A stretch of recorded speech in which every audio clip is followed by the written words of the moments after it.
right. How you guys doing? This is Tristan Bergser, the digital storyteller, and I'm super excited to be with you once again on Instagram Live as well as YouTube. And we are going to have an amazing conversation with my boy Joshua Martin from Joshua Martin Studios. We're going to bring him in right now. Actually, I see him wanting to jump in on Instagram Live, so we're going to add you in here. Joshua, see if you can come in here. There we go. I'm just adding him. For those of you that are on YouTube, I'm adding him to Instagram right now. There we go. How you doing, my friend? Bam. I'm good, fam. Mondays are the longest days for me because I'm in meetings from 8:30 to noon, and then after that, just editing most of the time from home. Yeah, I had a day today. It was supposed to be a day where it was just supposed to be like focused on work, and then I ended up just jumping all over the place and doing a whole bunch of other errands for family and friends and things of that nature. But I first and foremost want to welcome everybody on YouTube and on Instagram to this live. We are going to be talking about how to be a visual storyteller and talking with Mr. Martin all about his visual storytelling journey. Yes, we are going to talk about, I see your comment already, we are going to be talking about Zcam. We're going to be talking about B-Raw. We're going to be talking about all the gear stuff. That good stuff, yeah. But I think what's more important is the fact that, you know, Joshua, you are such a, in my opinion, a light in terms of YouTubing, in terms of content creating, and all of the types of films and art and pieces that you create. Not only just you, but you and your wife. You guys are creatives together, which is really, really dope. So I guess I want to start out first and foremost with, let the people know who you are. Hold on. I didn't even introduce you properly. Hold on. There we go. Let the man, come on, talk your talk, man. You know, sell yourself a bit. Go ahead.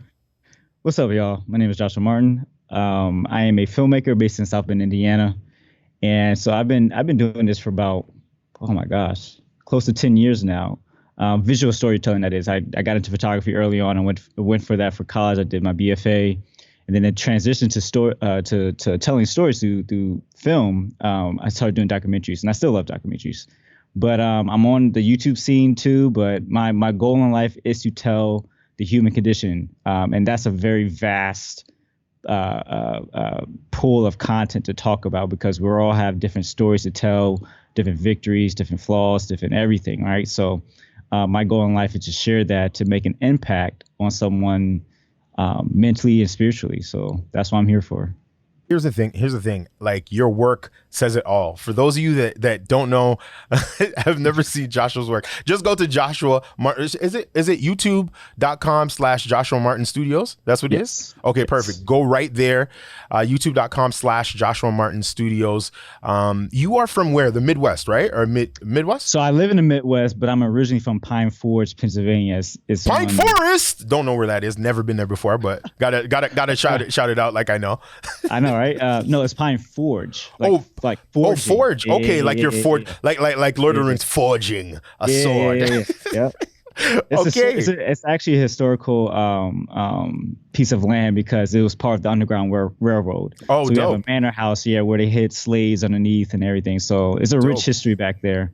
Yeah. Dope. That's what's up. Well, listen, tell us a little bit about, first and foremost, how you got to the place where you even were interested in film, interested in, like, did you start in photography? What was it like being a creative? Were you a creative young person, like child, or were you more like introverted and very like meticulous, and then you kind of fell into this sort of creative side of yourself? Yeah. It's funny. I always feel like just about like 80% of all photographers have this story. Well, my dad had a camera and I picked it up. That was kind of like my story. I was like, in middle school, my dad did have a digital camera. He had the first camera I ever had was like a Sony. It was a fat camera that had floppy disk. Remember floppy disk? Yeah. So it had a floppy disk in it and whatnot. But I started taking videos, and my sister and I started making home videos together and whatnot. And so it was just a combination of those two assets, taking photos of nature and then taking little videos with my sister and just having fun. And then my parents were really just like encouraging. It's like, hey, look, you are pretty good at this when I got to high school and stuff. just kind of see what happens, make some money on the side, do some portraiture, do some stuff for the school. And they're really encouraging. So I had that combination of like that business mind of like, how can I turn my talent into profit? So I was kind of doing both of those things at the same time.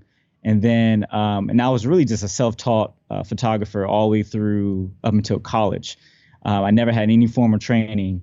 And so when I got there, I did my BFA. Yeah, I didn't have formal training up to that point. Because, I mean, I was a high schooler. They didn't even have any creative outlets. They had singing and acting. I did acting. Okay. So, yeah. Somewhere there's music.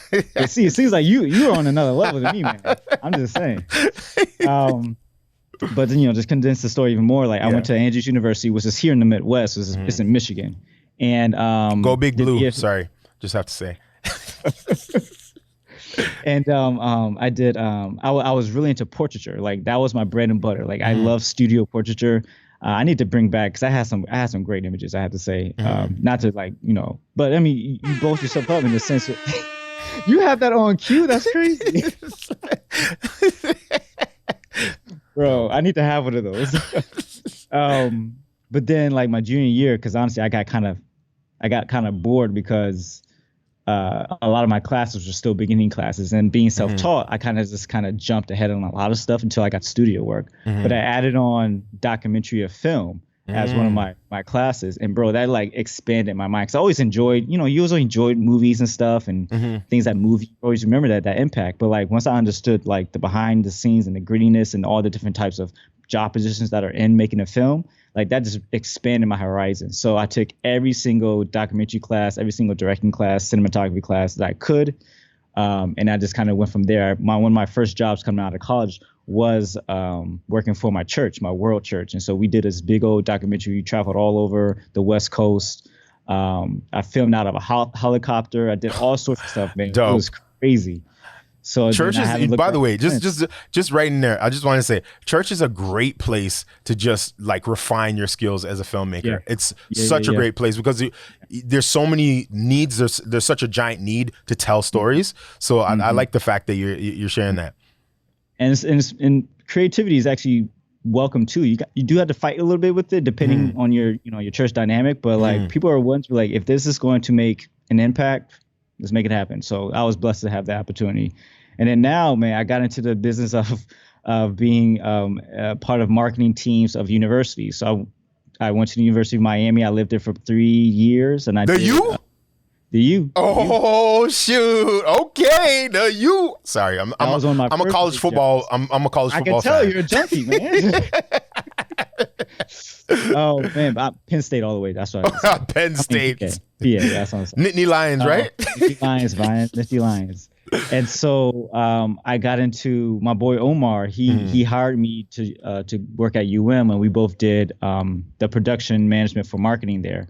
And we started telling all types of student stories. And so that kind of gave me that background, and that was led me to this job. Now I work for the University of Notre Dame, and I work in communications. And so we tell the overall story of Notre Dame, not just like individual departments. When were you in Miami, like working for the University of Miami? I was there from 2016 to early 16 to the end of 2018. Okay, because I specifically remember sort of the transition from like old broadcasty videos that every college had to like this cinematic sort of spin, and everything was DSLR, everything was like student or like professional artist led, and I was like, okay, I remember that. So you're saying you're a part of that then? You were part of that movement? I think it was early 2016, like end of 2016. That's when that whole wave of cinematic storytelling came to universities. And a lot of big universities are doing it. They put big money into their marketing teams and like, hey, look, or they hired, studios, production studios. So yes, I guess I was part of that wave. That's really, really dope. Well, listen. Sorry, say it again. I thought about that. I was like, that did happen at that time. No, because I remember like I'm very much like a student of like things that happen in the industry, and I just remember watching like college football Saturdays and being like, when did college football videos look like this? Like this looks like proper storytelling. I was blown away. But that being said, so you get to this place now where you, first of all, I have to say this, for those of you that have not seen Joshua's work, one of the things that stands out is his framing and the composition. That's one thing that for me that stood out to me very quickly when I started to see your work. I was like, this guy knows what he's doing. He knows how to tell a story within a no, because I mean, a lot of people are like, I'm a storyteller. I can do everything. I can do this. Look at my bazooka camera that is $18,000, right? But like there was a level of refinement, and there was a level of mastership in terms of allowing the frame to kind of capture the movement and capture the story in that was happening in there. And I feel like that's sometimes a missing art in terms of storytelling, like specifically being if you're a DP or a cinematographer, the art of just a really well composed frame and allowing the movement and the story to tell itself. I'm not against gimbals. I'm not against, sliders and all this other stuff and drone shots, but I think there's something to be said where you just, you plot the camera on a stable tripod or something like that, or on the ground, and then you allow the story to unfold in front of the lens, and you do that really, really well. Even with your last piece, where there's frames where like you're shooting upwards and like, and you were kind of convulsing with your body, right, doing all this sort of stuff. It's like really interesting because you're using contrast, you're using the lack of color, you're using your body, you're using a lot of different things, right? Even the way you crop the frame to be able to tell a specific type of story. So I see the sort of the fine artistry mind in everything you do. It's kind of like woven into each project. How do you choose or pick your projects? Oh, great question. So at the heart of everything, I think about two things. I think about really two things. One, what is my story that I'm trying to tell? Because whatever project I try to pick, I want some piece of it, either some piece of me in it, or something that I can relate to, because I can be able to kind of put my stamp on, And two, I think about some of the greater issues, really actually some of the greater issues that I struggled with, because then a lot of people can kind of relate to that. So even though that sounds like it is all about, in a sense, all about me and what I'm trying to say, starting with those two things in mind allows me to have direction. And so I guess to relate, so actually one of my first experimental films about myself was in college, and was called 125 Pounds. So one of the things I experienced, you remember when you met me, right? Did you think I was going to be a tall, skinny dude? No, I look like on camera. No, not at all. I was just intrigued. I remember I didn't even see what you looked like before. The first video I saw was like a camera, or not a camera review. It was like a lens review or adapter, because you did a lot of like anamorphic adapter reviews and all this other stuff. Yeah. And I just remember hearing your voice and being like, yo, this dude knows what he's talking about. He seems like he knows what he's talking about. Very artistic. And I was like, okay, it's well composed. It's on YouTube. How come he doesn't have more than 5,000 subscribers? But yeah, no, I had no idea. And then when I saw you, I was like, all right, homie's doing his thing. Yeah. He's a brother. I'm like, okay, do your thing, right? So growing up, all through like my whole childhood, really up until now, still, the first thing most people notice is my weight, how thin I am. I'm still 125 pounds, right? And so I hate you. I just want to say that. I'm 125 pounds, right? In my one thigh. In one thigh. The other thigh is the other 125 pounds. Then the rest of my body just kind of goes around. That's what it is. Thanks. Anyways, continue on. Bro. But I struggle with that, because I started becoming self-confident about myself and question my masculinity, because, being a man, you need to be buff, you need to be strong, you need to be all these little things, charming, good looking, all this stuff, especially being a black male, right? And so all through high school and whatnot, everybody just, talked about my weight being so skinny. I don't eat, yada. So one of my projects I talked about, one of the things I was able to be, once I became comfortable with myself, to share this part of me, this vulnerability of me, I talked about it. I made a film, a short film that talked about all the things that I hear that was weighing me, that felt like more weight than what I actually physically am, right? And so that was one of the first breakout stories that allowed me to talk about a human condition, which is, body appearance, identity, those themes that are in there, right? And I always tell myself, before I start telling somebody else's story, I need to look inward. What are some of the things that I work through when I'm struggling with? What can I say? What are my experiences with? So that's what I try to do now. Like, of course, I make content about gear. I do wedding films, all that stuff, just to pay bills still. Yeah, but the pay the bills stuff. They pay the bills stuff, right? Sally, I'm exactly. Right? I'm gonna film your wedding, Sally. Okay, I'm not gonna enjoy it, but I'm gonna film it. All right. And so, but like when it comes to the heart of this stuff, the stuff that really matters, that affects me and hopefully affects others, is those type of stories, like what we deal with as human beings, right? And we all struggle with identity. We all struggle with purpose. We all struggle with so many other things. Common themes, right? So, yeah. So that's what I look for when it comes to like projects like this. Well, I'm glad that you said that, because I relate on so many different levels, because even when I talk about being a digital storyteller, I say I use new media like photography and cinematography and graphic design to communicate human-centered messages. That's what I do. You know what I mean? That depicts and shares the human condition. I use almost the same words as you.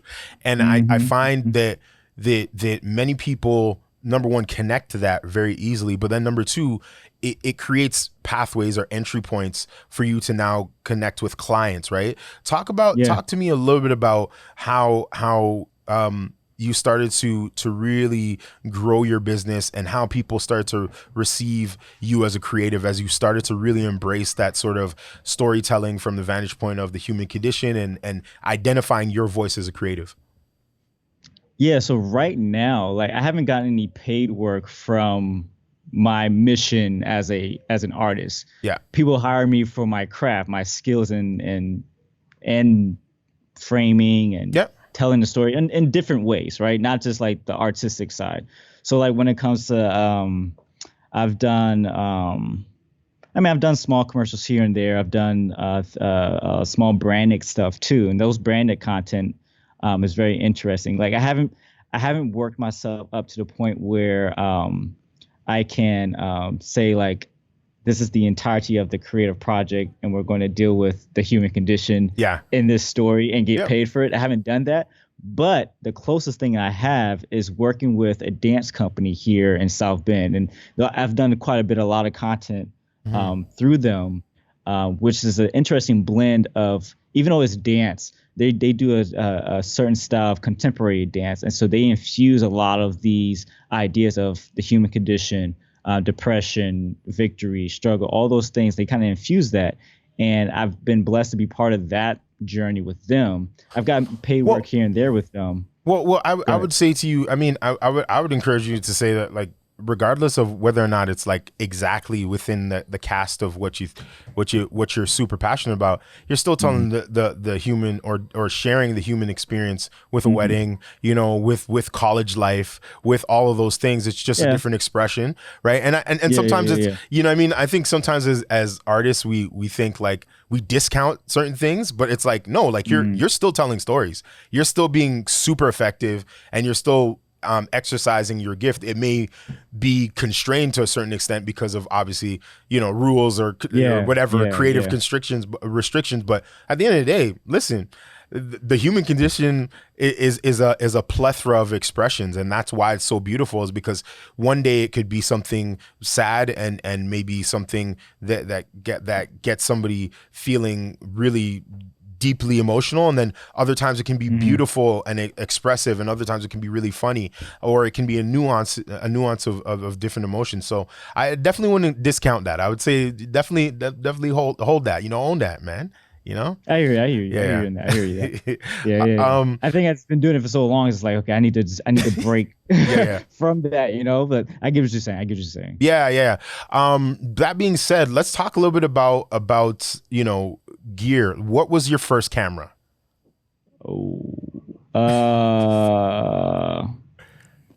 My first camera that I started doing like creative content for myself was the Canon T1i. The Canon T1i, not even T2. It was T1i. T1i. It only has one eye. That's when wow. Wow. I don't even know That's that when they camera. start. That's when they start. They revamp. That's when they start to revamp the Rebel series, because before that it was the Rebel T something, and then they get the T1i. Oh, the Rebel TI. I think that's what was the first one was called, or something like that. But yeah, that was my first DSLR.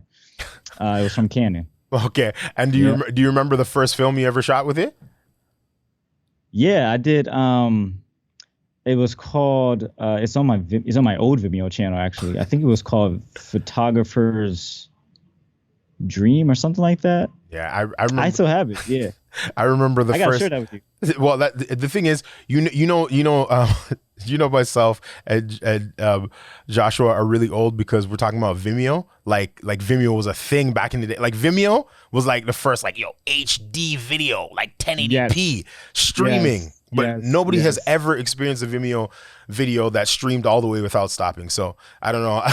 I don't know what to say, right? You're right. Dang, man. But that being said, before we continue on, I want to acknowledge everybody that's on Instagram Live. Thank you so much. Send us your questions if you have storytelling questions on Instagram Live, as well as YouTube. Yo, listen, you guys are my family. I love you guys. Appreciate you guys. Send us your questions. Just type it in the comment section, or you can go ahead, and if you really want to get your question, I guess, seen, you can go to the super chat and purchase a sticker or contribute to the conversation. That would be appreciated as well. But yeah, we want to answer as much questions as possible, so definitely jump online, ask us any questions about filmmaking, all that sort of stuff. Oh, we have a question here from KBH Media. First digital camera was the Canon A80. That's what he says. They said I've never heard of the A80. So I mean, my first DSLR camera was the Canon 60D. That was like little flip out screen. Yeah, the 60D. Yeah. I felt like a boss with it. Yeah. It was a good camera. I had no idea what I was doing. I didn't know anything about shutter speed, ISO, nothing. I was just shooting blindly.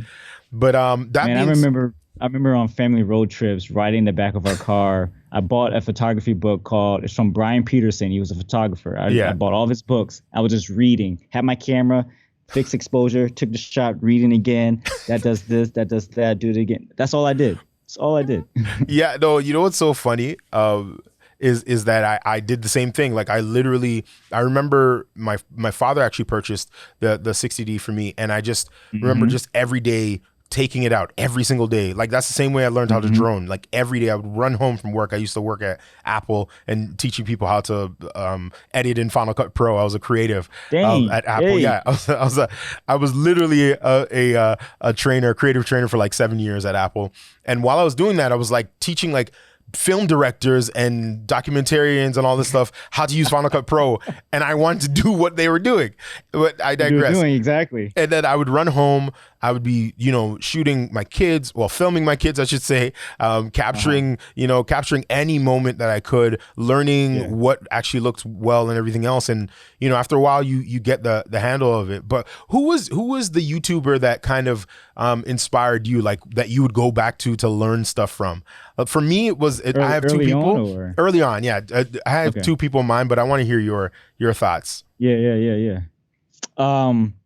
It was actually Brian Peterson. He was one of the first YouTubers. Okay. I guess you could call him. He was an old white guy, but his way of talking about photography was so easy to understand and digest that I just kind of stuck with him. Then it moved to one of my other favorite photographers was Chase Jarvis at the time, early 2000s. Yep. Yeah, Chase was like all about what's your story, what's your how do you tell a story with a camera, all that type of stuff. So I was part of his whole thing. And then I don't know who else. Those are the first two off the top of my head. Man, my very first. What about you? My dude was Joe Simon, man. Joe Simon, a lot of people don't know him, but this dude, first of all, he was the godfather of like wedding cinematography the way we know it now. Before, before any of, the Ray Romans of the world or any of the top guys that are out there, Joe Simon was the one that was like, he went to film school and then couldn't get a film job. and then he had to pay his bills and start to do wedding cinematography, and then that wedding cinematography ended up like taking him into commercial work. So now he works for like, you know, Norwegian, and he does their commercials, and he, you know, goes to Hawaii and does crazy commercials. But his level of storytelling and his level of just cinematography was just awe-inspiring to me. I was always like, man, I need to get to Joe Simon level. That was always my thing. Like, if I could get to Joe Simon level, I'll be good. And then also, the other person that was really inspiring from just an educational standpoint was definitely Philip Bloom. Philip Bloom was like, he was like, you know, my British teacher, you know, just doing all the reviews. His reviews were so quirky and unique, and just really helped me to understand what I need to look for when it came to a camera. So those are the two guys I would say, that really inspired me. Who inspired you guys? The YouTubers, let me know. Hit me up. I see Shoba says D for Darius. Yes, he's dope. He's definitely dope. He's been around. He's been doing his thing. You know D for Darius, right? Yeah. He's been doing his thing. But yeah, let's talk a little bit about when you had a video that came out yesterday, and you were talking a little bit about, Joshua, just about how you don't really advise people on what cameras to get, which is hilarious. I was laughing because I was like, everybody wants, you know, once you get a certain amount of YouTube followers or Facebook followers and Instagram followers, people want you to tell them what decision to make. And I like the fact that you just don't do that, and you said it straight up. Let's talk a little bit about that, but then we'll go into some of the cameras that you have now, and you know, what cameras you like, why you're transitioning to another camera manufacturer, and all that good stuff. So first and foremost, like, why do you feel the way you feel, or feel so strongly about not advising or telling people what camera to buy? Yeah, because so I mean, I was that person too. Like, I think I always thought I had to buy the newest camera to improve my craft. And I mean, that's far from the truth. You know, your craft, as filmmakers, our crafts are centered around 1, storytelling, 2, framing, lighting, all those other elements that go into actually making it, because the camera is just a tool. And so once I finally had that epiphany, even though I talk about gear, and that's a very fine line, because a lot of people can get caught up on the tool of the thing rather than the craft of it. But I just personally feel like, you know, if I tell somebody this and their experience with it isn't as great as mine was, then they'll come back at me and be like, hey, you told me there was a good camera. I'm like, yeah, it was good to me. But you told me, bruh. I spent $5,000. You told me. Like, I'm not gonna tell you to go out and buy something, yo. I might like, oh, you might want to check it out. That's why renting is such a good thing nowadays. You should go rent the thing first if you can, because you got to get your hands on it. Because every camera, every sensor now. One thing I watched Cook TV, like Cook the Lens on YouTube. And a lot of, if you just listen to them, the directors and film and cinematographers, they always say, like, all the sensors are essentially the same. Yeah. What makes a difference, if you want to stand out in terms of how your aesthetic is, it is going to be your lens, because your lens is like your paintbrush on a canvas. And then 2, how you light it. What's your story? Because your lighting and your story go hand in hand, right? Yep. Everything's not going to be exactly cookie cutter the same. But like, I'm sorry, I gotta throw this up. I'm sorry. That was fire. Listen, true. If y'all don't think that, or you guys think it was fire, please type in fire in the chat, because please just repeat that one more time, because people need to hear the two things that change, that make a difference. Not the sensor, because the sensors are the same, but what are the 2 things again, Joshua?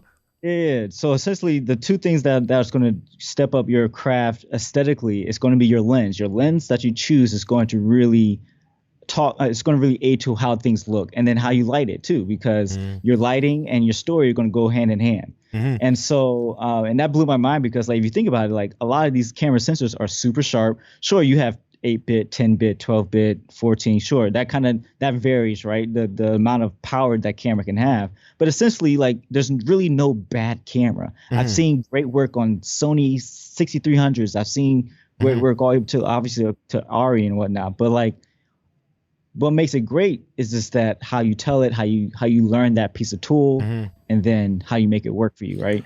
Yeah, I So mean, I'm yeah. sorry. Go ahead, go ahead. Finish your thought. I'm just there's so No, much no, no, going on in my head, but that yeah, was it. no, no.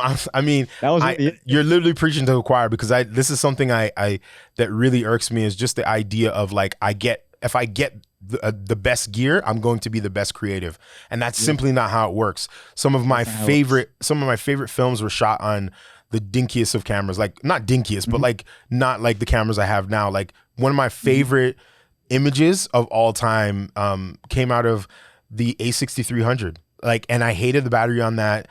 The low lighting was terrible on it. But if you shot in 4K because of the 6K downscaling to 4K, the sharpness, the detail, the smallness of the sensor, you could put the 18 to 35, and the images that I was getting out of that were like so cinematic, so beautiful. And it was a camera that was $1,000 or $1,100, right? Yeah.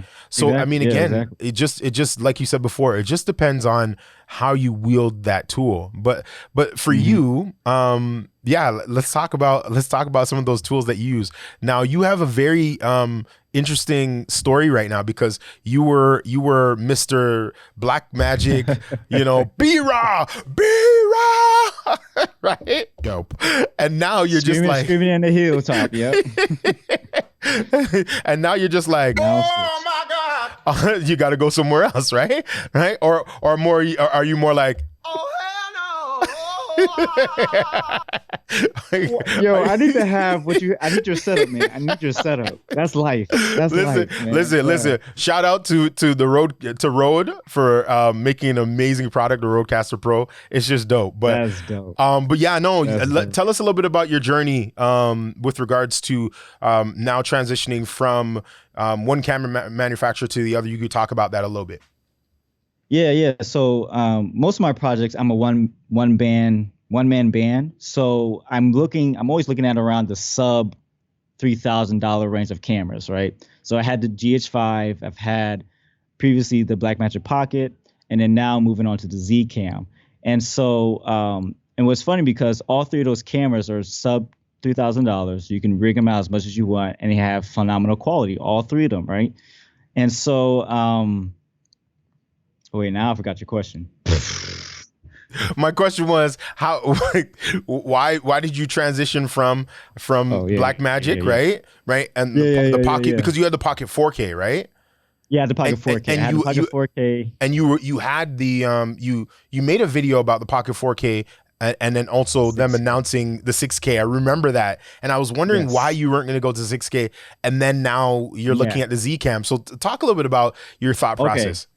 I got you. Yeah. So when Blackmagic announced they were bringing out the Pocket 6K, I was upset because I felt like they neglected those people with the Pocket 4K in terms of some of the bug issues we were having, some of the UI design that they could have unleashed a little bit more to have more accessibility, and a lot of other things. And they didn't have anamorphic or whatnot, but eventually they came out with that. And I remember I got quite a bit of flack because all he's whining, yeah, be quiet. Anyway.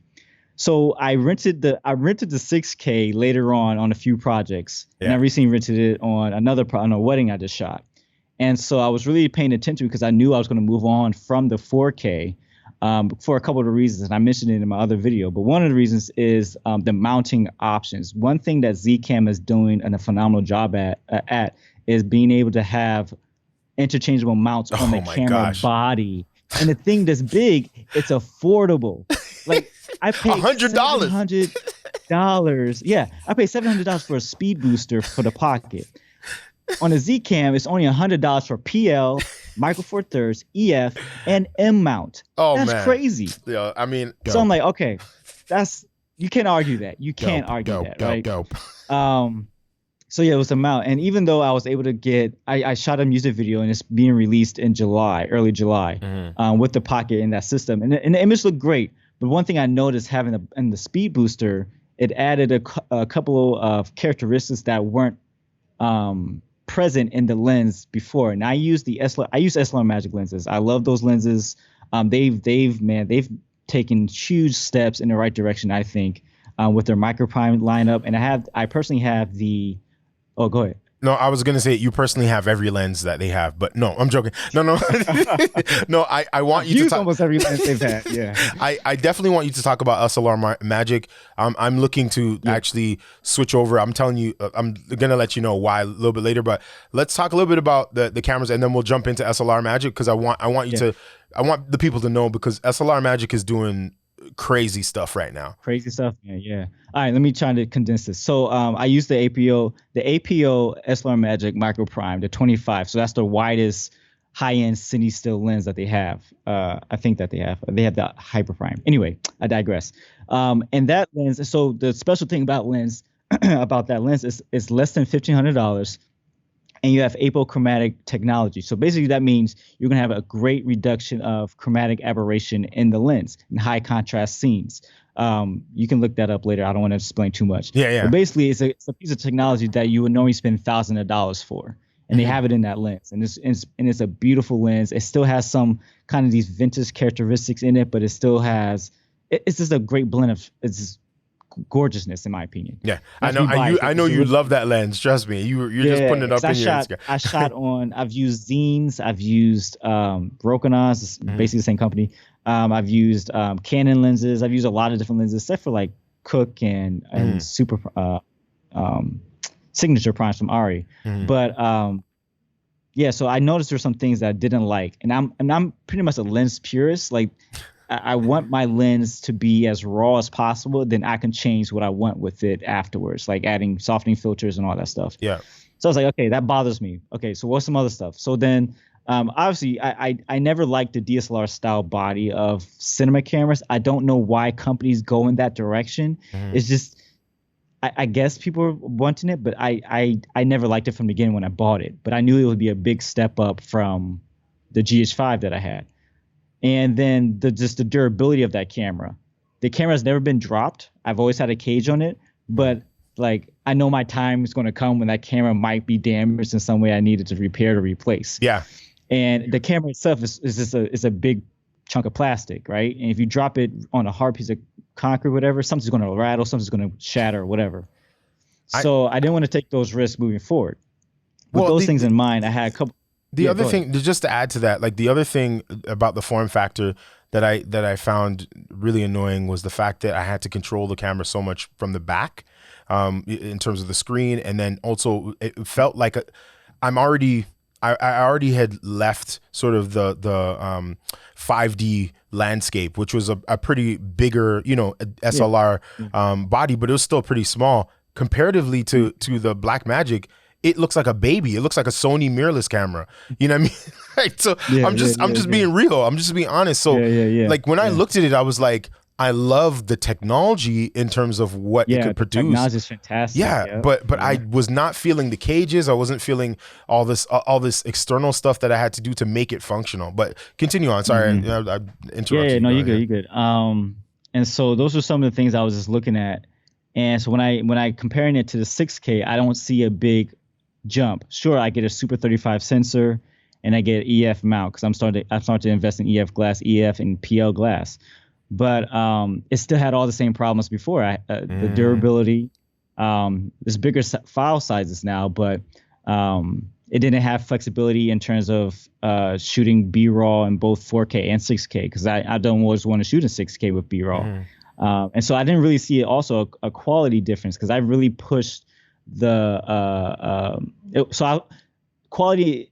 I'm mentioning quality not to see as a bad thing because that's the best thing of this camera. Both cameras produce amazing images. B-raw is freaking amazing. But it wasn't a selling point for me to move to that, right? Yeah.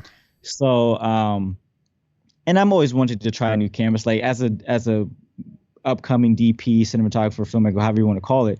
I want to have a vast knowledge of what camera landscapes are out there. So if I can sell something to pick up something else, I'll do it. It's basic software changes might be a learning curve, but it's going to take a few days and then you'll be good, right? So I know what you mean. Like I'm a loyalist to no brand. I'm a loyalist to whatever tool can allow me to tell the best story in the best way, right? So a lot of people look at me and like, man, you changed cameras a lot. It's like, well, for my smaller cameras, because I do photo and video work, right? So for my smaller cameras and my smaller work, I generally try and stay with the same sort of camera for at least 3 to 4 years.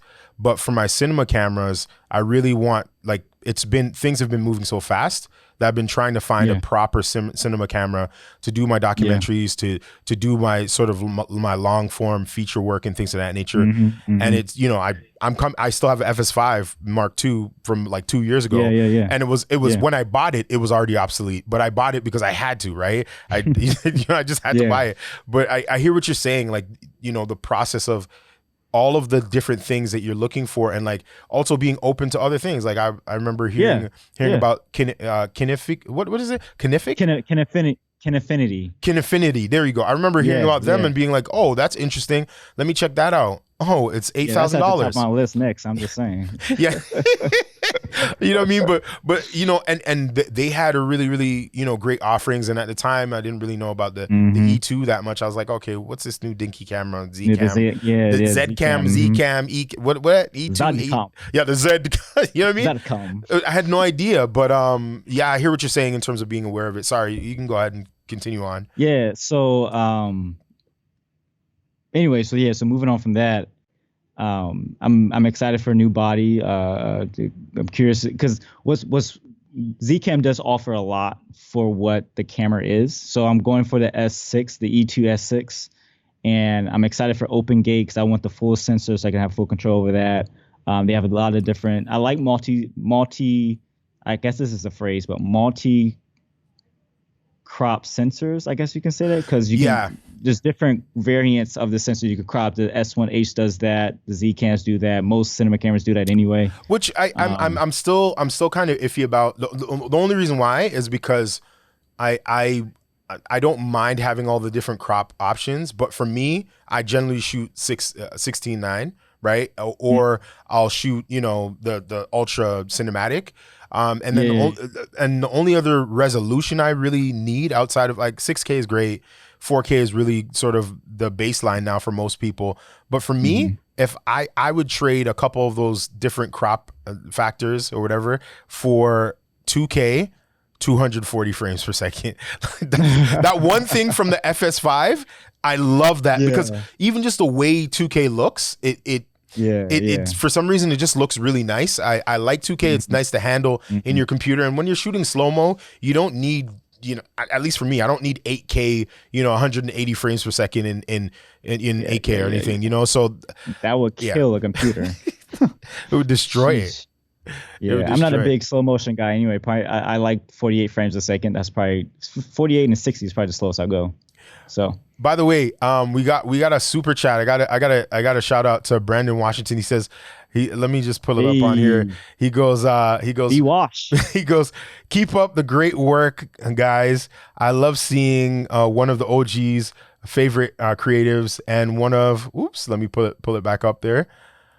One of my new favorite creatives. Hey, listen, man, I really appreciate the support. We're really just trying to build up the culture. You know, it's all about the culture, man. I don't even know why I'm trying to do that.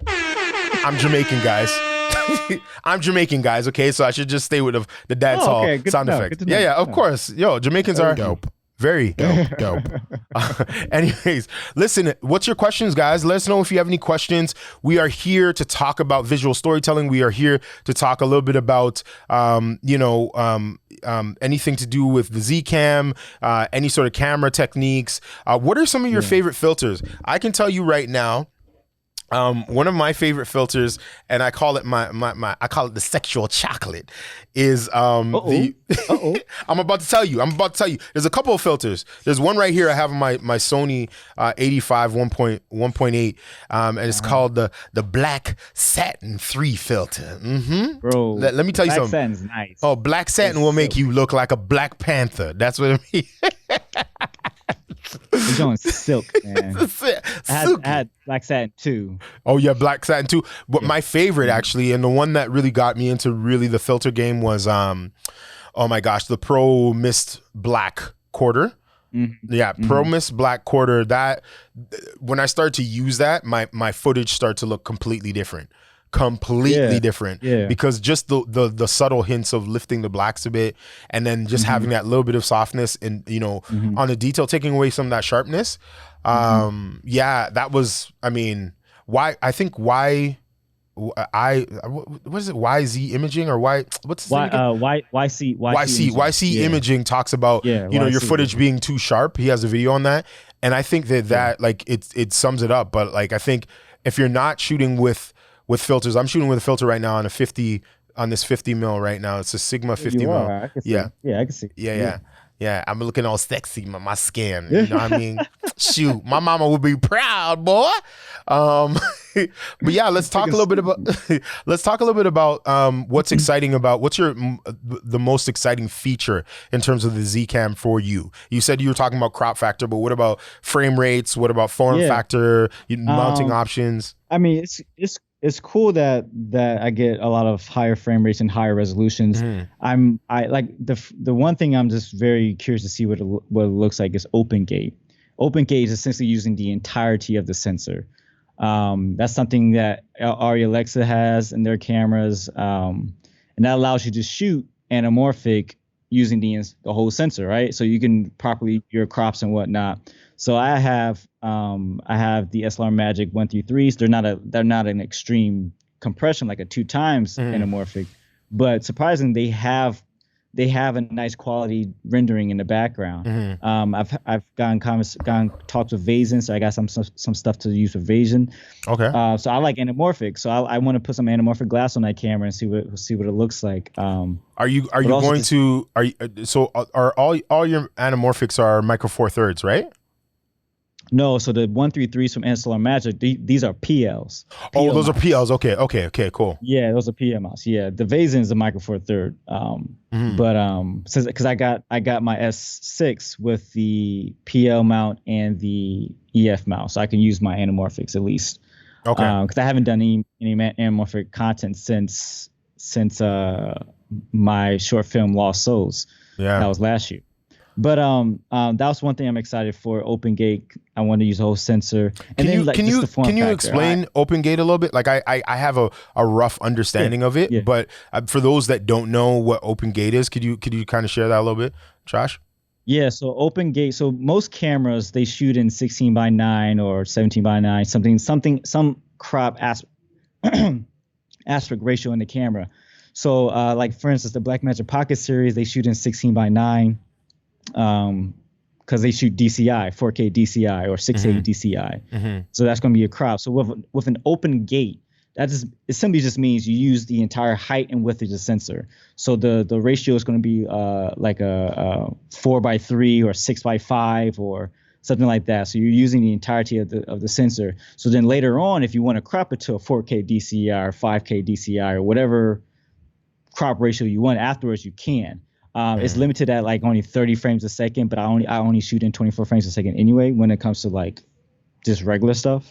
You don't shoot 30? 30 is amazing. Don't do that to me. Just no. I'm not even shooting 30 frames in live stream. Like this is still 24 frames. Look at the staccato. See? So you're funny.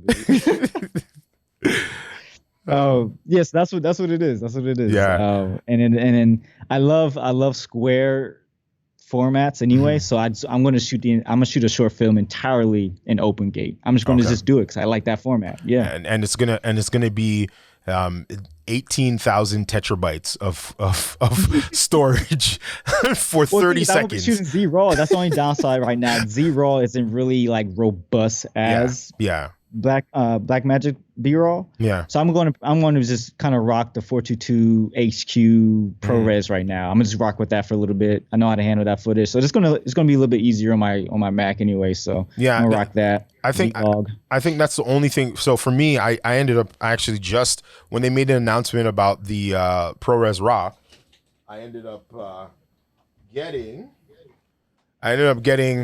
my. What is this now? That's a Ninja V. Yeah, this is the Ninja V. I have an Inferno, but the problem is that the Inferno that only really works It's the Inferno, so it doesn't have the software that can work with the Zcam. So I had to get one of these, and in doing so, I love it. I mean, I haven't really used it yet, but I'm waiting for the firmware update to happen so that I can really test out. What I want to do actually is I want to do a review comparing the FS5 ProRes RAW coming from the Inferno versus the Zcam E2 ProRes RAW, because I'm really interested to see the colors and the rendering on that, you know what I mean? Because when you're thinking about it, a lot of people have questions, and you know, one of the biggest questions I had in terms of the E2, you know, everybody's touting, you know, 6 or 4K at 160 frames per second.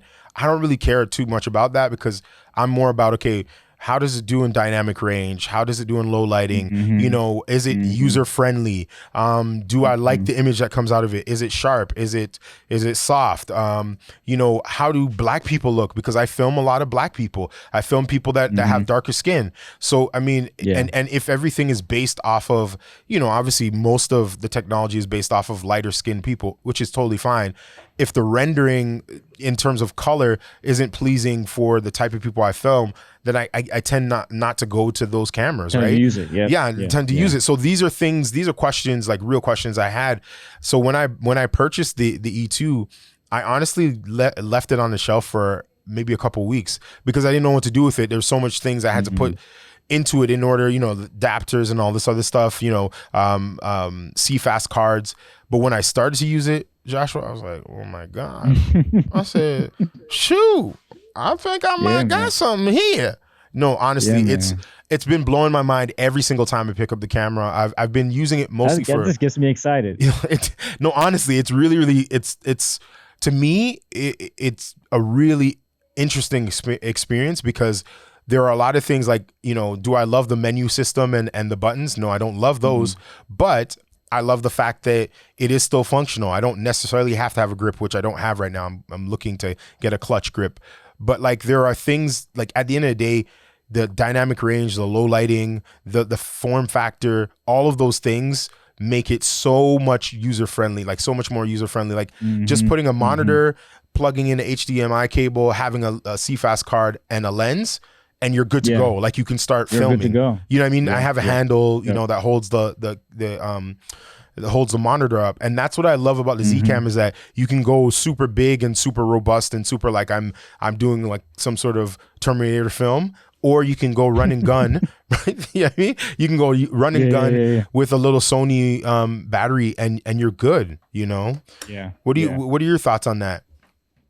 No, absolutely. I always like the idea of having a square body because I want to build around that, and it's better balance, right? A better balanced camera is going to give you better stability, and better stability gives you better handheld shots. And I shoot a lot of handheld work, and so being able to do that, mount all I need to do on. Well, I'm going to get an 8-cent cage because that thing's like a freaking tank, but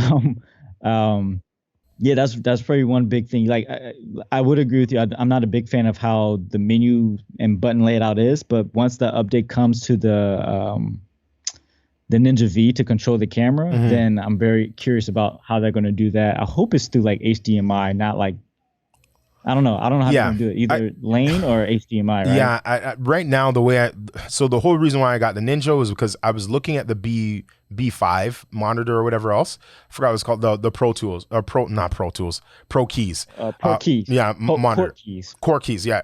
And I liked it, but for the price, I was just not married to the price. For the fact that it was just a monitor, I was like, I don't need, like I already have something that is a monitor, you know what I mean? I have several monitors, so I didn't just want that. I wanted something that was going to give me the monitoring that I needed, but then also now it's recording ProRes RAW. I was like, okay, that's worth, you know, $600 or $700, right? Because that's a value that I'll be able to share and utilize a lot more. Yeah.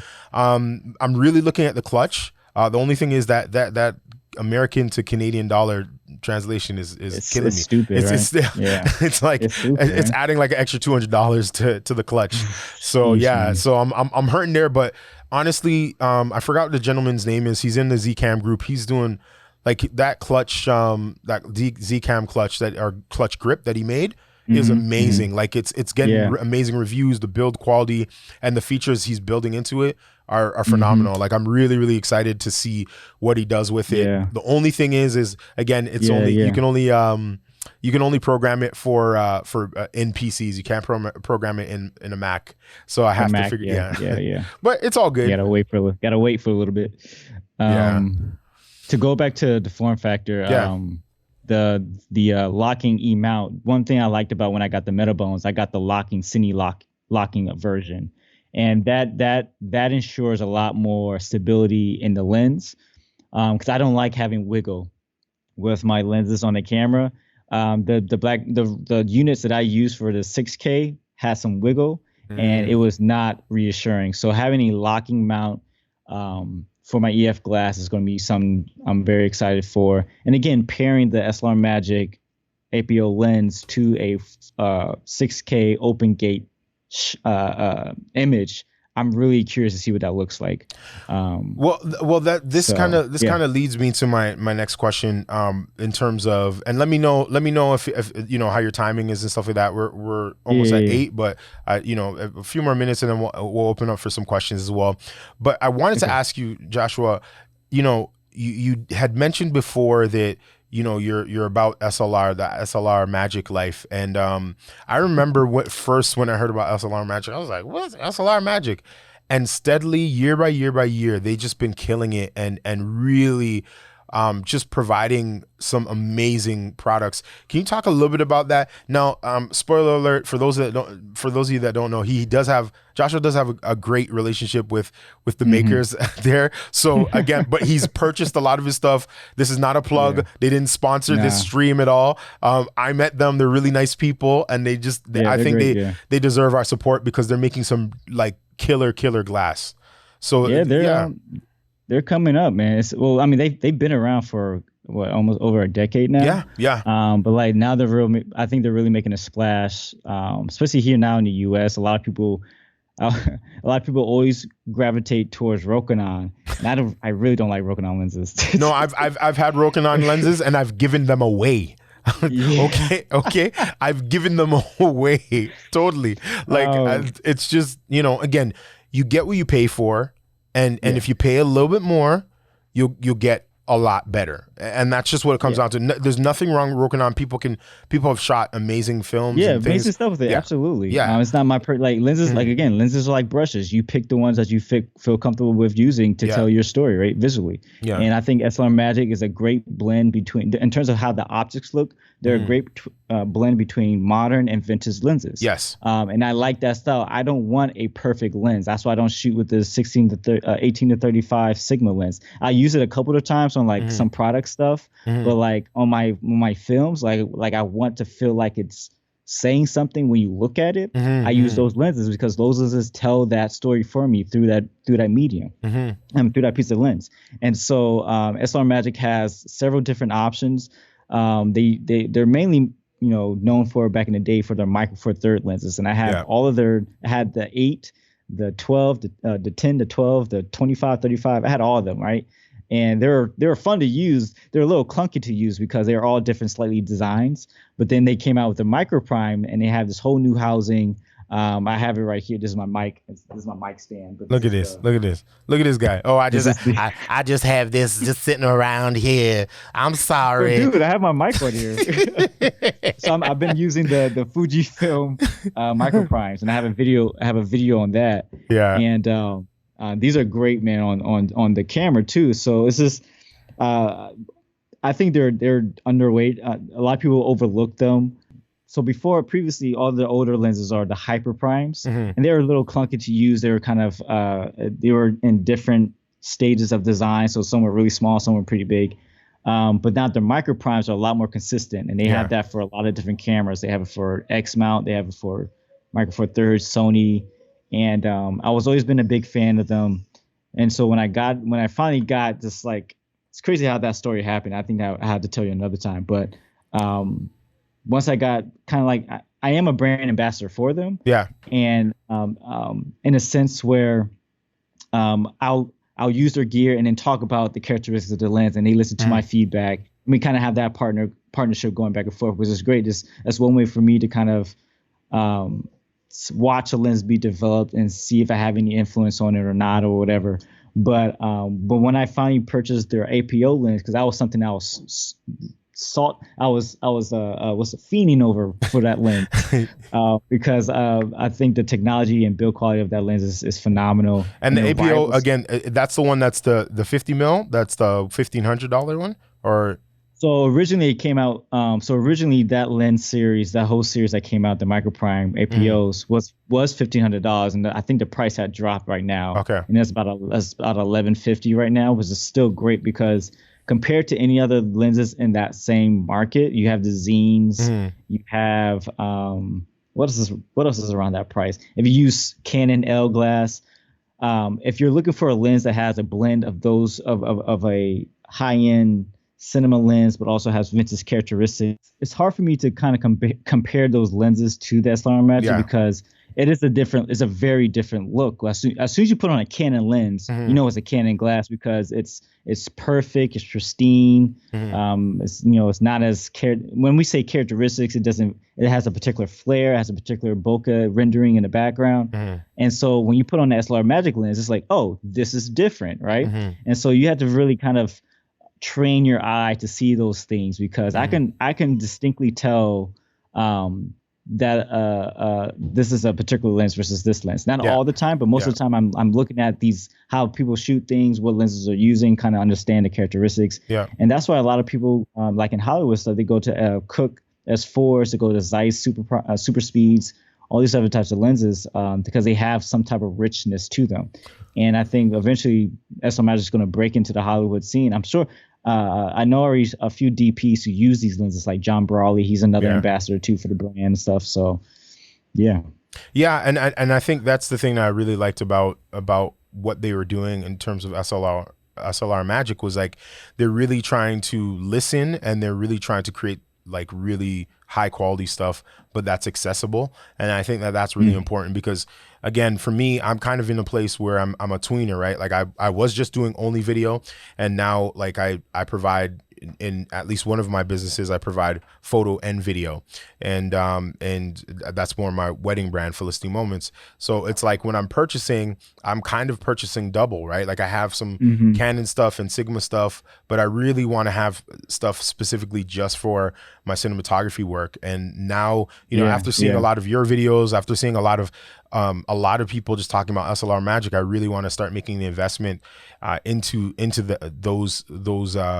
those lenses because I think that it's important to like have that consistency. I noticed that immediately when I switched from all of my Canons to like I started to get all the Sigma Art series. And the thing I liked about the Art series lenses were, although they were photography lenses, they had a certain sort of mute tone to it. They were sharp, but they were flat, and they gave me all the consistency across the board. So then when I was editing, I wasn't like re-editing, fighting, and that was something that was great about when I was just only with Canon. Like I had the Canon 50, the Canon 85, the Canon, all the L series, like 35, all that sort of stuff.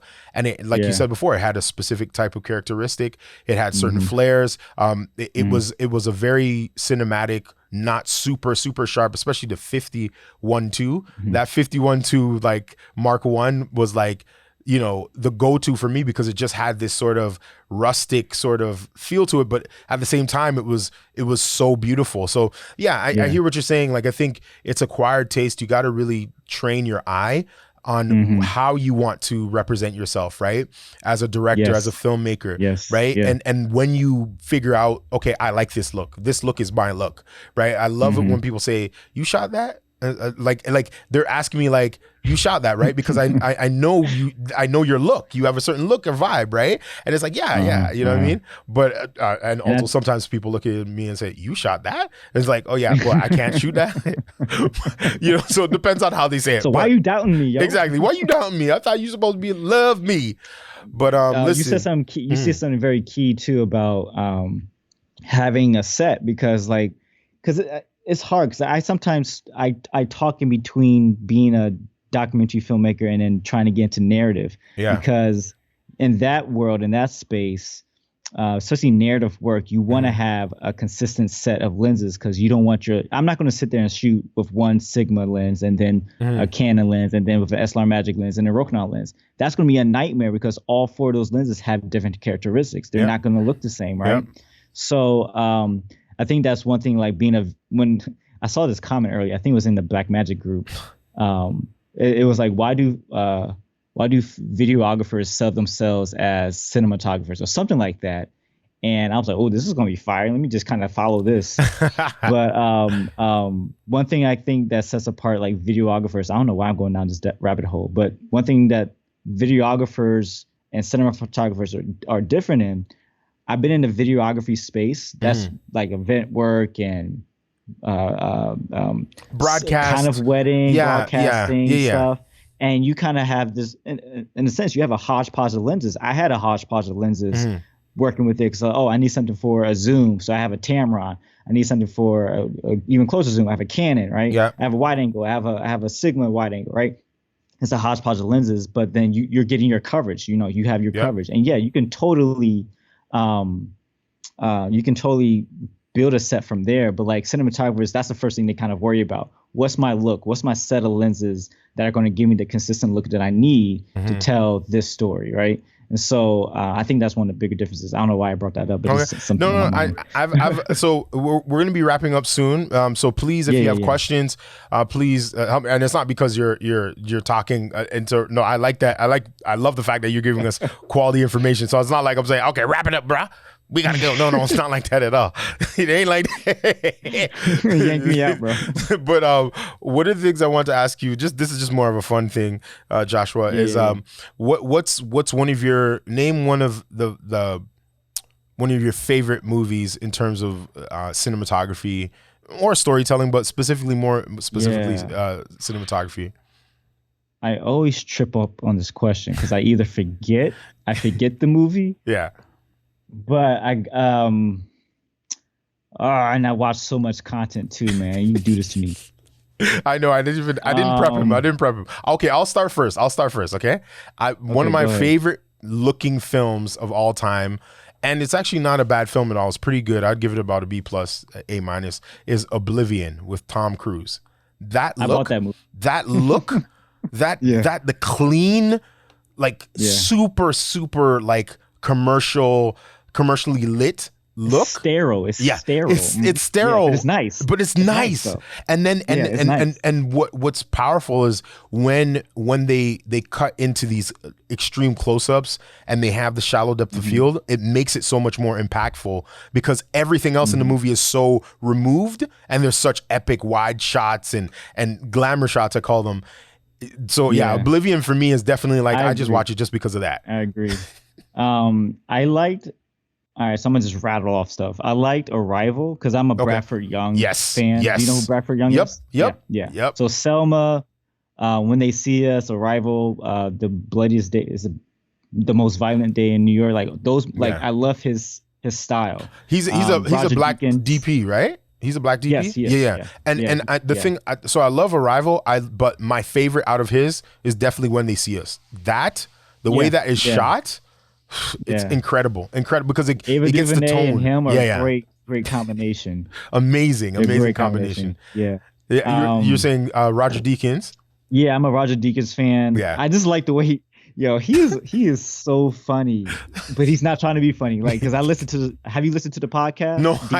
No, I got to check that out. Oh man, I didn't even know. Yeah, man, he is so funny because you would think like he's one of those guys that just like, when you ask him, so how do I light the scene? Well, I don't know. I don't.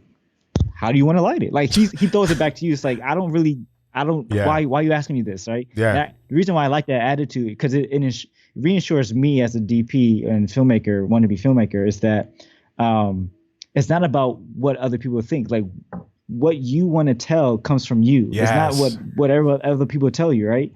And so. You can be an understudy of Roger Deakins or understudy of this, but if you really just listen to them, they're only following what they want to create. If they want to create that, they're going to do that. So you don't always have to worry about what they're doing, what they want to say to you. Sure, they'll advise you, but No, like you need to just go out there and tell it. Yeah. I totally agree with you, and I think that this lies the sort of the tripping point for a lot of creatives is finding your own creative voice, right? And I think that the only way that you can do it, there's a video that I watch like at least a couple times a year because I need to just share it, but it's amazing. But it talks about how the only way that you can become better and you can catch up, your talent can catch up with your taste, is by doing a lot of work and a high volume of work and being able to really recognize what you love doing and how you love telling stories, right?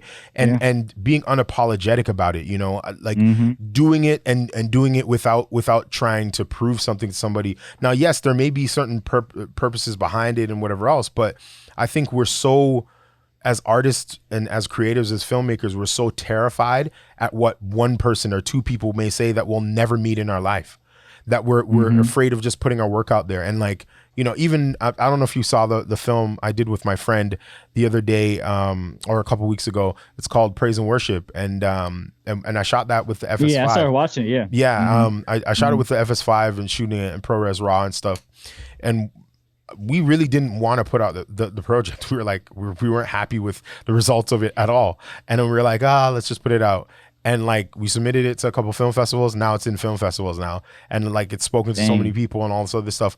But you'll never know the greatness of what you're carrying or what you're communicating if you don't share it, right? We're designed to share our work, and we have to have the courage to and the belief that we have something great to share. How many people do we see sharing crap, like just sharing this craziness, madness, and they do it with garbage, and they do it with boldness, like, yo, I'm the best. Okay, that's great. But how about I share something too? I guess I need to share my perspective. So I think that's really important too. So I love the fact that you said that. That's really important. You know, and then also sharing it opens you up to criticism, and it could be either bad or constructive, because like you're not going to be like, I always see myself, I'm not the best at what I do, so it is nerve-wracking to, once you want to say something and share it, then you got to be okay with what is going to come back too. And not to say that you should necessarily this is where it gets really kind of in the weeds a little, is that you have to take the constructive criticism. That's going to make you a better storyteller moving forward. Whatever the technique or how you told the story, like it can always be stronger. But don't always rely on somebody that you admire to tell you that this is good. You know what I mean? Like because like a lot of people want to sit at Peter McKinnon's feet, sit at Roger Deakins' feet, like, but most of the time they're going to just tell you, no, get out and do it because I'm doing it. Like. You know what I mean? It's like it's what's holding you back? Only yourself. Yeah, and I think there's a difference between a person pointing you in the right direction and giving you feedback to become a better version of yourself, and a person that's just trying to tell you what to do and how to think. And a great mentor, a great teacher, a great guide is one that's going to encourage you and direct you to find your own voice and find your own space and find your own lane. And when I say lane, I don't mean just stay in your lane and that's all you can do. If you're only known as a writer, just write. But I'm saying being able to embrace the space that you find yourself in and do it well. You know, I think that's the greatest thing that I've learned from my mentors and people that I've looked up to, is like, all they've done is like, you know, the biggest surprise for me is, you know, the people that I've showed my work to in the past and even present, most of the time they're like, you're not, Tristan, you know what you're doing. Like, you just need to continue on doing it. Like you know what you're doing. You're good. Like, but the self-doubt makes you feel like, am I really good? Like, should I really share this? I don't know. I'm just going to throw this on a drive. But no, like the people that are the most critical most of the time of themselves are the people that have some of the dopest ideas and perspectives, right? And what it comes back down to as we close is this whole idea of your story, telling your story or telling a story that that has spoken to you is your gift to the world. It's your perspective. It's your voice, right? So when you hold that or withhold that from the world, you're withholding your voice and your perspective and a gift that we can now exchange in. And I may not see the story exactly the way you see it, and you don't, and that's okay. because that will just allow me to gain a greater perspective, a greater a plurality of perspective, right? And I love that about that story, well, about just that idea. The one last thing I wanted to share before we closed up was just something that we started talking about, before we got on the live, just about how you came out with your last film, and it's going to be a series of films. And I love the fact that, a lot of things are happening, in the world. A lot of things are happening in the States and around the world. And you were a little bit more calculated in terms of how you want to speak to that, right? I know the way I want to speak to what happened with George Floyd and what's been happening in terms of systematic racism and things of that nature. I want to do it in a different way. I want to create a video, and I kind of spoke to it as a YouTuber, as a creative, and you spoke to it by creating a piece, and you're going to be adding to that piece. Can you talk a little bit about that and just share that as we close? Because I think that's really important to the way you described how you came to that thought process.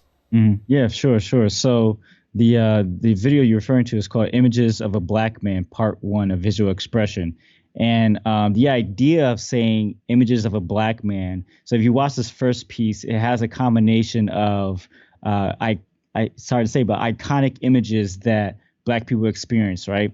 The idea of don't shoot, we're unarmed. The idea of that we're suffocating, that we've can't breathe. Those ideas that we've been kind of plagued with over the centuries, but also most recently because it's impacted through media and everything.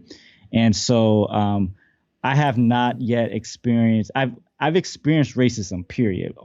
Every single Black person on this earth has experienced it to some degree, I believe, and not to the extreme of what other Black and brown people are experiencing in, but I want to embody those two experiences through this first film. And to say that the idea of images of a black man is not just that. So I will be exploring other facets of what it means to be a black man through family, through other insecurities as well. And it's just kind of just tell that story and let that unfold, because it's also important to show people the positivity of being Black, right? Because it also comes down to, like, as Christians, we're brothers and sisters in Christ too. So carrying that idea, what does that look like as a Black man, right? And there's so many other things that kind of go into that. And I forgot, but what did we say? It was a little more poignant earlier. Yeah, we were talking about just talking. We were talking about the whole idea of, like, being able, as a creative, being able to share your own point of view without necessarily feeling the pressure of saying it the way that people want you to say it, and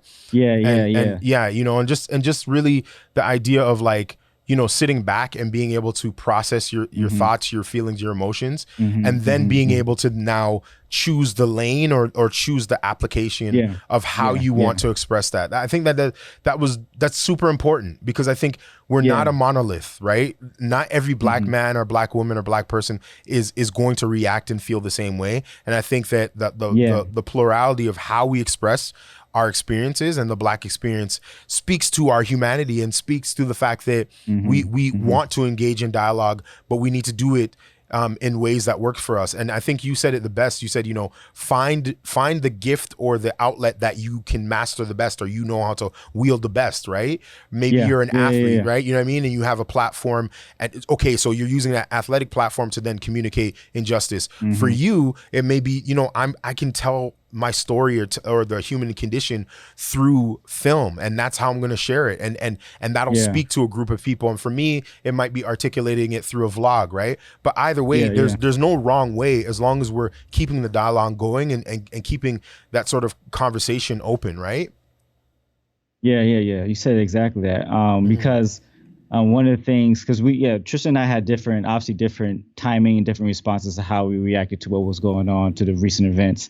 And so when this happened, it was just, the first thought was like, man, again, right? But it's always going to keep happening, I think, to a certain point. But I just remembered, how early on things were just kind of I became numb to it. And I didn't mention this earlier, but it was that numbing feeling, because after a while, it's like, man, again, you're just thinking about it again and things like that, and everybody was kind of like throwing ups and arms, protesting, which all good and well. I believe protesting does have its place, because obviously what happened in the 60s, we wouldn't be where we are today anyway, right? And so, Dr. King and all of them. And so, but I remember, and I was telling you this too, I remember that I was being called out for a few people because I was not saying anything. I didn't speak up immediately, which I was very surprised, because I didn't think I had that type of, I mean, because I never been in politics. I never been in this space, right, where I speak up because of an injustice happened. But and I had to take. I was very not. I was thrown, because it was like, wow. Yeah. I mean, well, obviously people are looking at me for some reason or another to speak out on these things, and I didn't feel right speaking out exactly. So I took my time with it, because my best gift, my best way to communicate is through visual work. And so in order for me to communicate the ideas that I was feeling, the things that I'm feeling, and things I'm going to continue to be feeling and speak about, I wanted to build it visually and take you through a journey that way. Because like you said, like every Black and brown person, we're not just like monolithic. We're not just one way of thinking, right? So I'm taking it because we have different filters, right? Similarly, we have filters through Christianity, right? So we're seeing this through a different type of lens. Filter. A lens, basically, right? And so it's you got to ingest that, right? And see how that can be.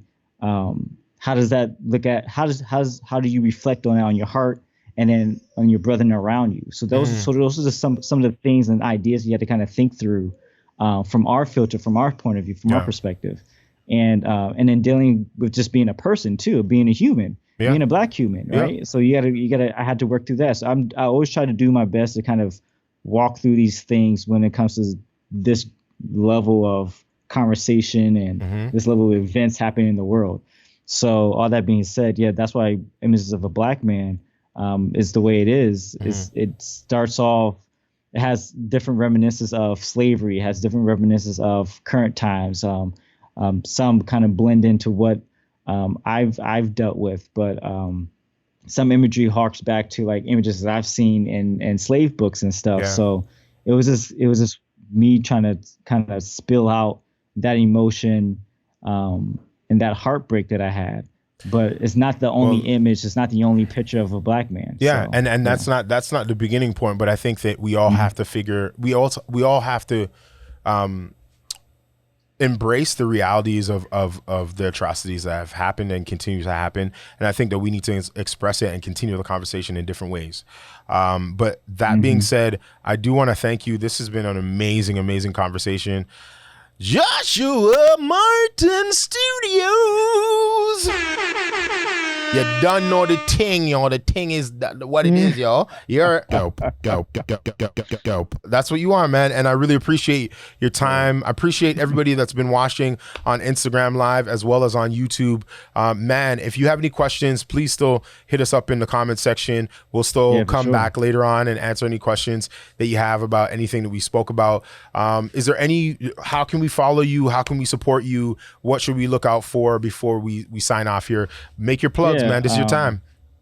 All of my social media handles is Joshua Martin Studios. So you can find me on YouTube, Instagram, Twitter, and just and during this time, just kind of just listen out for Black creators. And if you want to be involved in conversations, support where you can. But this is a time for us to kind of understand us as human beings, as Black people as well. So.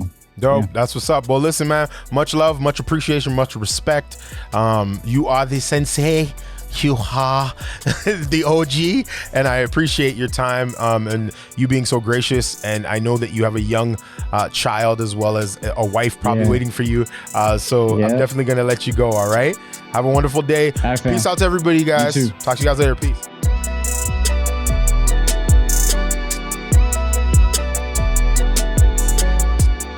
Thank you for listening to the Creative to Creative podcast with Tristan Barracks. Make sure to follow us on all social media platforms. If you would like to be a guest, please email us at info@tristanbarracks.com. Peace.